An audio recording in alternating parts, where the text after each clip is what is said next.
Bonjour à tous, bonjour à toutes. Un psaume classique que peut-être vous connaissez parce que vous avez déjà été au cinéma. C'est le psaume 23. Alors, je vais le lire dans une version un petit peu particulière. Le Seigneur est mon berger, je ne manquerai de rien.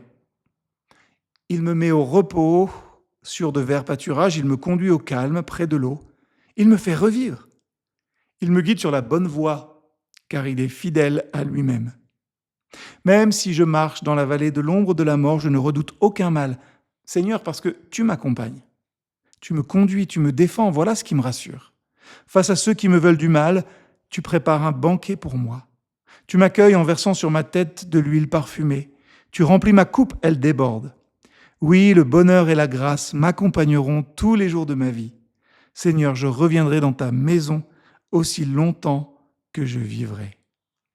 Je ne sais pas si vous avez remarqué, mais l'été a parfois ce pouvoir, celui de ralentir le temps. On prend enfin le temps de marcher sans regarder sa montre. On s'attarde devant un paysage, on partage un repas qui dure.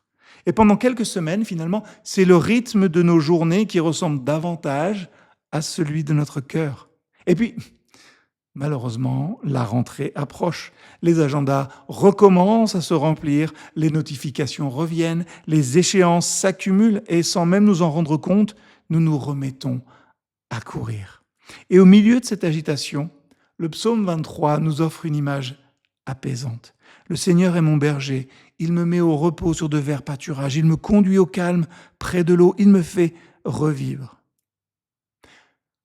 Le berger ne presse pas ses brebis, il ne les bouscule pas, il connaît leurs forces, il connaît leur fragilité, leur fatigue, il marche devant elles et elles le suivent. Et je crois que c'est exactement comme cela que Dieu conduit les siens. Il ne nous appelle pas à vivre toujours dans une course, mais dans une marche de confiance. Il sait quand on a besoin de repos, il sait quand nous traversons la vallée de l'ombre de la mort, et même là, il ne nous abandonne pas. Remarquons d'ailleurs un petit détail assez magnifique. Au début du psaume, David parle de Dieu à la troisième personne. Il me conduit, il me fait revivre. Mais lorsqu'il évoque la vallée de l'ombre de la mort, tout change. Tu es avec moi, tu me conduis, tu me défends. Dans les jours qui vont bien, dans les jours lumineux de notre vie, nous parlons souvent de Dieu.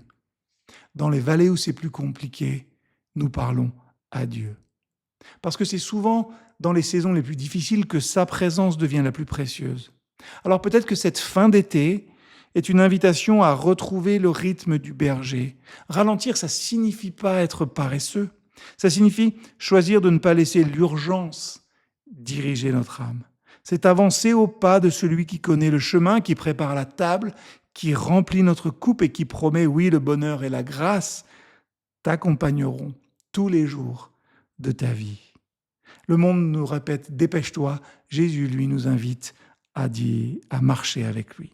Il n'y a aucun endroit plus sûr que de suivre celui qui connaît déjà le chemin. Alors, qu'est-ce qui vous fait courir en ce moment?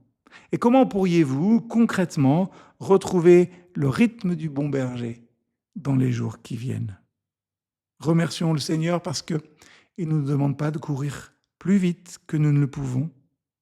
Au contraire, il veut que nous puissions vivre dans sa présence.